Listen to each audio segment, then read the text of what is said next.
അഹമ്മദാബാദ് വിമാന അപകടത്തിൽ നിന്ന് വിദ്യാർത്ഥികൾ രക്ഷപ്പെടുന്ന ദൃശ്യം പുറത്തുവരികയാണ്. BJ ഹോസ്റ്റലിൽ നിന്ന് വിദ്യാർത്ഥികൾ സാഹസികമായി രക്ഷപ്പെടുന്ന ദൃശ്യങ്ങളാണ് പുറത്തുവന്നത്.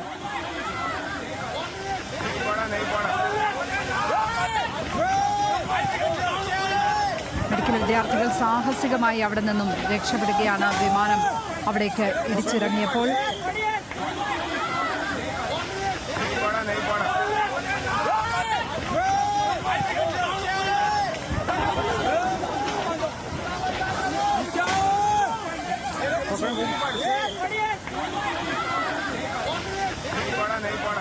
ശ്രീജിത്ത് ബാലകൃഷ്ണൻ ചേരുന്നു നാഷണൽ ഡെസ്കിൽ നിന്ന്. ശ്രീജിത്ത്, ജീവനും കയ്യിൽ പിടിച്ച് ആ മെഡിക്കൽ വിദ്യാർത്ഥികൾ രക്ഷപ്പെടുന്നതിന്റെ ദൃശ്യങ്ങളാണ് ഇപ്പോൾ പുറത്തേക്ക് വരുന്നത്. ലക്ഷ്മി, തീർച്ചയായും അതിസാഹസികമെന്ന് തന്നെ പറയേണ്ടി വരും. കാരണം നമുക്കറിയാം, വിമാനം ഇടിച്ചിറങ്ങിയ ശേഷം ആ കെട്ടിടമാകെ, ആ പ്രദേശമാകെ കത്തി അമർന്നിരുന്നു. ആ സമയത്ത് കുട്ടികൾ, വിദ്യാർത്ഥികൾ BJ ഹോസ്റ്റൽ, BJ ആശുപത്രിയുടെ മെൻസ് ഹോസ്റ്റലിൽ നിന്നും ഭക്ഷണം കഴിച്ചുകൊണ്ടിരുന്ന വിദ്യാർത്ഥികളാണ് രക്ഷപ്പെടുന്നത്. ഇതൊരു പക്ഷേ ആ ഹോസ്റ്റലിന്റെ മറുഭാഗത്തു നിന്നുള്ള ദൃശ്യങ്ങളായിട്ടാണ് കണക്കാക്കുന്നത്. അപകടം നടക്കുമ്പോൾ വിമാനം ഇടിച്ചിറങ്ങിയത് ഹോസ്റ്റലിന്റെ ഒരു വശത്തേക്കായിരുന്നു. അതിന് മുൻഭാഗത്തു നിന്നാണ് ഇപ്പോൾ വിദ്യാർത്ഥികൾ രക്ഷപ്പെടുന്നത്. ഒരു പക്ഷേ വിമാനം ഇടിച്ചിറങ്ങി കത്തി തുടങ്ങുമ്പോൾ തന്നെ രക്ഷപ്പെടുന്ന ദൃശ്യങ്ങളാണിത്. അതിനുശേഷവും ആ ഭാഗം മുഴുവൻ തീ പിടിച്ച് കത്തി അമർന്നിരുന്നു. എന്തായാലും ഈ രക്ഷപ്പെടൽ പോലും അത് സാഹസികമാണ്. ഇവരിൽ ആരൊക്കെ രക്ഷപ്പെട്ടു എന്ന് നമുക്ക് പറയാൻ കഴിയില്ല. കാരണം 7 നില കെട്ടിടത്തിന്റെ മുകളിലാണ് പല ആളുകളും സാഹസികമായി കമ്പിയിൽ തുണി കെട്ടി വരെയാണ് താഴേക്ക് ചാടുന്നത്. അതിസാഹസികമായ രക്ഷപ്പെടൽ തന്നെയാണ്. 5 പേരാണ് അവിടെ വിമാനം ഇടിച്ചിറങ്ങി ഭക്ഷണം കഴിച്ചുകൊണ്ടിരിക്കുമ്പോൾ വിമാനം ഇടിച്ചിറങ്ങിയതിന്റെ പേരിൽ 5 വിദ്യാർത്ഥികളാണ് അവിടെ മരിച്ചത്. അതിനുശേഷം ഏതാണ്ട് 50ഓളം വിദ്യാർത്ഥികൾ ആ കെട്ടിടത്തിലുണ്ടായിരുന്നു. അവരാണ് ഈ രക്ഷപ്പെടുന്നത്. ഇവരിൽ പലരും പരിക്കുകളോടെ, വലിയ ഗുരുതരമായ പരിക്കുകളോടെ BJ സമീപത്തെ സിവിൽ ആശുപത്രിയിൽ പ്രവേശിപ്പിച്ചിരുന്നു. ആ രക്ഷപ്പെട്ട ആളുകളുടെ ദൃശ്യങ്ങളാണ് ഇപ്പോൾ നമ്മൾ കാണുന്നത്.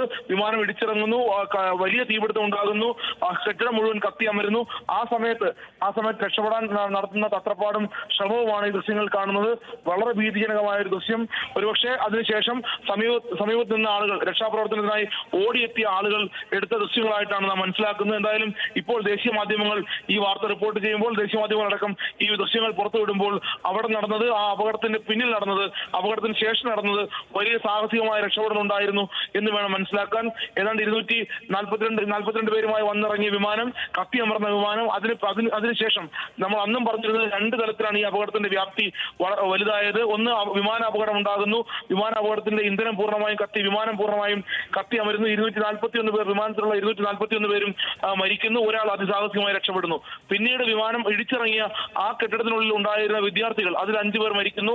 സമീപത്ത് പ്രദേശത്ത് കച്ചവടം ചെയ്തിരുന്നവർ, റോഡിലുണ്ടായിരുന്നവർ, തെരുവിലുണ്ടായിരുന്നവർ, അവർക്കെല്ലാം ഈ അപകടത്തിൽ പരിക്കേൽക്കുന്നു. ഗുരുതരമായി പരിക്കേറ്റ പല ആളുകളും മരണത്തിന് കീഴടങ്ങുന്നു. അങ്ങനെയാണ് മരണസംഖ്യ അതിനേക്കാൾ വലിയൊരു സംഖ്യയിലേക്ക് മാറുന്നത്. അതിനേക്കാളേറെ ആളുകൾ ഗുരുതരമായി പരിക്കേറ്റ് പൊള്ളലേറ്റ് ഇപ്പോഴും ആശുപത്രിയിൽ ചികിത്സയിലാണ്. എന്തായാലും ഈ ഹോസ്റ്റലിൽ നിന്ന് രക്ഷപ്പെടുന്ന ദൃശ്യങ്ങൾ ഞെട്ടിക്കുന്നതാണ്. സാഹസികം എന്ന് പറഞ്ഞാൽ പോലും കഴിയില്ല. ഞെട്ടിക്കുന്നതാണ്, ഭീതി ഉണ്ടാക്കുന്നതാണ്. കാരണം ജീവൻ കയ്യിൽ പിടിച്ച് തുണി കെട്ടി താഴേക്ക് ചാടി രക്ഷപ്പെടുന്ന ദൃശ്യങ്ങളാണ് ഇപ്പോൾ നമ്മൾ പ്രേക്ഷകർക്ക് കൈമാറുന്നത്. ലക്ഷ്മി, തീർച്ചയായും ആ ദുരന്തത്തിൽ നിന്ന് അവർ ജീവനും കൈപിടിച്ച് താഴേക്ക് ചാടുകയാണ്. കാരണം അവർക്ക് ആ സ്ഫോടനത്തിൽ പെടാതിരിക്കുക എന്നുള്ളതാണ് പ്രധാന ഉദ്ദേശം. അപ്പോൾ ആ ഉയരമൊന്നും അവർ കണക്കാക്കുന്നില്ല എന്നുള്ളതാണ്. അത്യന്തം ഭീതിതമായ ദൃശ്യങ്ങളാണ്.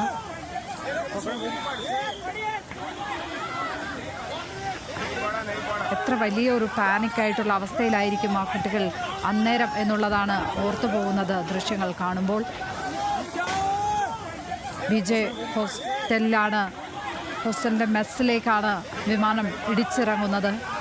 അപ്പോൾ ആ ഹോസ്റ്റലിൽ ഉണ്ടായിരുന്ന കുട്ടികളാണ് ഈ വിധത്തിൽ അവിടെ നിന്നും രക്ഷപ്പെടുന്നത്.